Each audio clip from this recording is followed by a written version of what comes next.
Why is math training so confusing?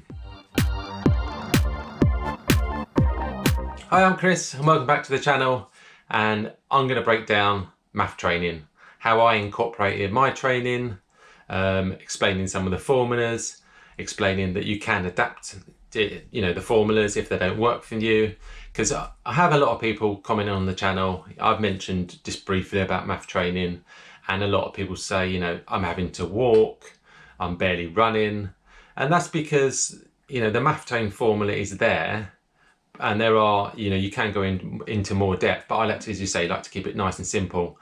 So it's there at 180 minus your age. So I'm 46, which means that mine would be at 134. So the problem is that the Maffetone formula doesn't work very well for people over 55, 60 upwards. And that's why, they think, well, I can't run at 110, and that's when the formula comes unstuck, or everyone's heart rates are different. Some people's are higher, some people's are lower. We're not all Joe average or Jane average. Can we say Jane average? I don't know, but we are, aren't we? So now I'm losing the track of where I'm going now. And so when you're doing the formula, it worked fine for me. As I say, mine was 134, and that works fine.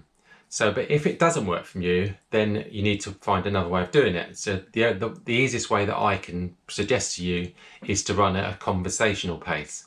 And so what do I mean by conversational pace? Well, if you was to imagine you was running whilst talking on the phone.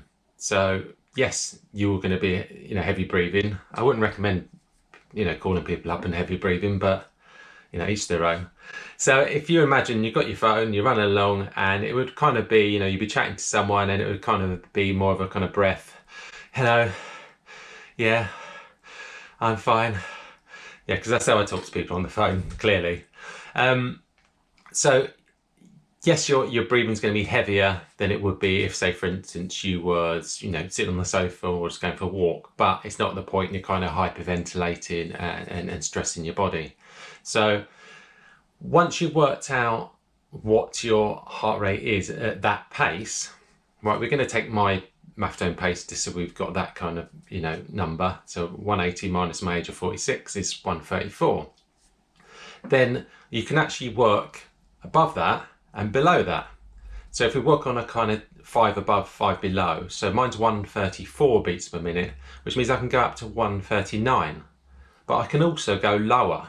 5 below would be 129, but I can work slower than that, because the problem that people have when they're doing the math training is several things.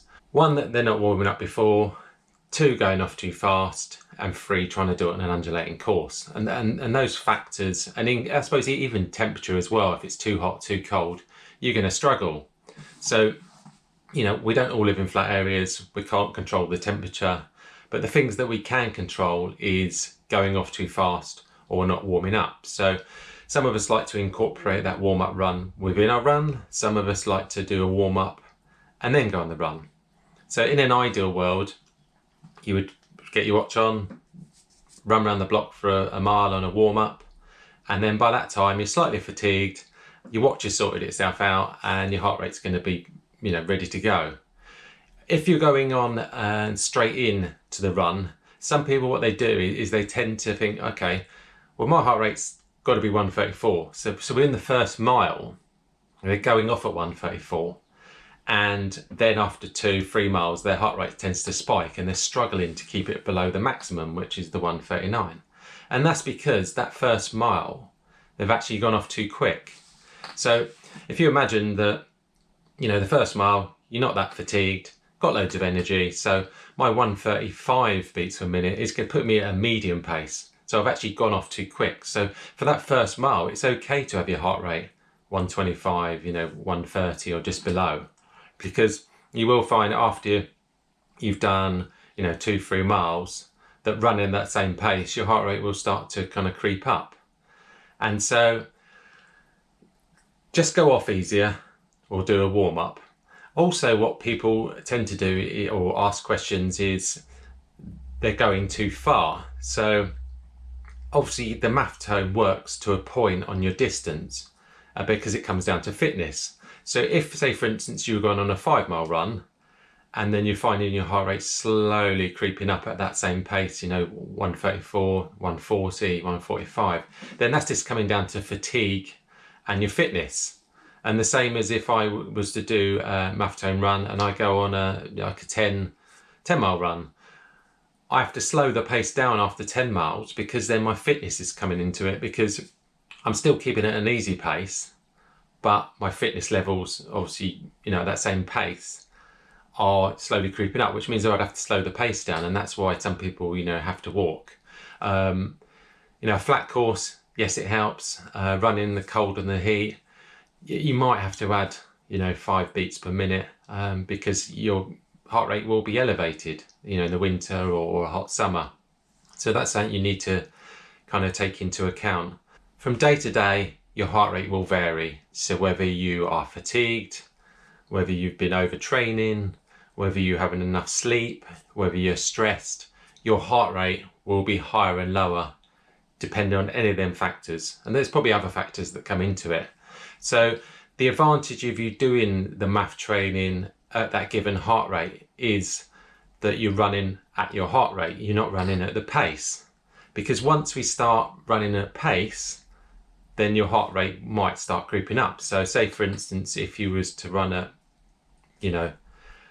7:30 mile in or 4:40 per kilometre, if that's even or the same, I don't know, then from different days to day, your heart rate will vary. So one day, say for instance, mine might be at 134, but then the next day I might be at 142. So that's why if you are doing an easy run, just switch your watch over to heart rate and don't worry necessarily about distance, pace, because all you're doing is just going out for your run, and whether you're doing a set distance or you're doing a time, going out 10 minutes and then coming back, then that's the safest and best way to do it. So why would you do MAF training? So MAF training, whether you're doing it as part of 80-20 or 100% MAF training, you're just building that aerobic base. So that base is key to keeping you injury free, to building up muscle strength, to increasing your mileage, all safely. Because we all know that when you up the intensity, you're upping the risk of injury. So it's just a safer way to be running and enjoying it, and you will find over time that you will improve. So just because you start off here and you're running X pace, then 2 months on the line at the same heart rate, you will be running quicker, and it will be worth it because you've safely, you've been running safely, increasing your mileage, you're getting the consistency in, because all running comes down to at the end of the day is just getting yourself out the door, timing your legs, consistency, and then the other bits, the speed training, the higher intensity, just to get your legs turned over and get you improved. Because MAF training, yes, it's good for, as I mentioned, building your aerobic engine, but obviously long term you need to throw in some speed work, because you will just end up plateauing if you end up doing the same run over and over and over again. So that's why I like to incorporate a little bit of speed work a week, but each their own. So I hope you found this interesting, or maybe I've made it more of a simple kind of formula, or if the formulas don't work for you, then you need to find ways around it to find out what paces do work for you. Because if you work on a formula, it doesn't work for you, it's not going to work. It's not going to be enjoyable. And the reason we started running in the first place is to enjoy it. So let's roll on and onwards and upwards, and I'll speak to you soon. Cheers.